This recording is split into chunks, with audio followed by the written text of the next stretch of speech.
গত কয়েকদিন ধরে পাম্পগুলোতে প্রয়োজনের চেয়ে অতিরিক্ত তেল সংগ্রহের হিড়িকে পড়েছে। বিস্তারিত জানতে খুলনার পাওয়ার হাউস মোড় থেকে সরাসরি যুক্ত হচ্ছেন বিভাগীয় প্রতিনিধি মোহাম্মদ অসীম। অসীম, এই যে তেলের পাম্পে আসলে কেমন ভিড় দেখতে পাচ্ছেন এবং দাম কি বেড়েছে কিনা এর মধ্যে, সে বিষয়ে আমাদের জানাবেন।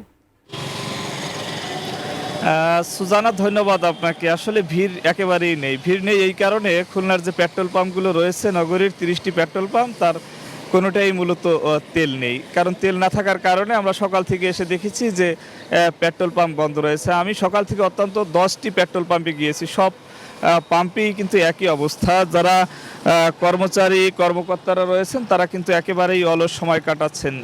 আমি কথা বলেছি যারা এই পেট্রোল পাম্প মালিক রয়েছে তাদের সাথে, তারা যেমনটা জানিয়েছেন, আসলে খুলনা যে বিভাগীয় শহর রয়েছে এখানে পদ্মা, মেঘনা এবং যমুনা ডিপো থেকেই তেল সরবরাহ করা হয় খুলনা মহানগরীর এই ৩০টি তেল পাম্পে এবং বিভাগের ১০ জেলা এবং বৃহত্তর ফরিদপুরের ৫টি জেলায় এখান থেকে তেল সরবরাহ করা হয়। কিন্তু আজ ডিপো থেকে শুধুমাত্র ৩টি ডিপোতে খুলনা জেলায় তেল দিয়েছে। এছাড়া অন্য কোনো ডিপোতে, অন্য কোনো তেল পাম্পে কিন্তু তেল তারা সরবরাহ করেনি। সে কারণে সরবরাহ না থাকার কারণেই পেট্রোল পাম্পগুলো একেবারে বন্ধ রয়েছে না। আর পেট্রোল পাম্পগুলো বন্ধ থাকলে যেহেতু তেলই নেই, সেখানে দাম বাড়ার কোনো প্রশ্নই আসে না। তবে গতকাল থেকে আমরা দেখেছি যে পেট্রোল পাম্পে যে সরকার নির্ধারিত দাম ছিল আগে, সেই দামেই কিন্তু বিক্রয় হতো।